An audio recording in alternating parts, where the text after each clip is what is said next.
when Nalini first asked me, she called me. She's like, "Okay, I need to do some fact checking, preparing for this episode." And she's like, "Have you ever had a drink called yayo?" And I'm like, "What? A yayo?"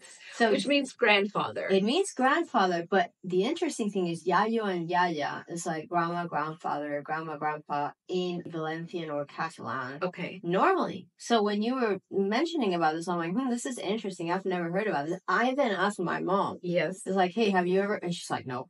Oh. So it must be a Madrid thing. It is. Mm-hmm. So, okay, the ingredients in a yayo are 3/4 ounces of dry gin, 1 slice of lemon, 1.5 ounces of what is labeled as gaseosa. Which is like, a sweet soda. Soda. Yeah, basically. It's just like a clear sweet soda. Mm-hmm. You can substitute with Sprite or 7-Up if you can't find it. And then 1.5 ounces of sweet vermouth, Spanish vermouth.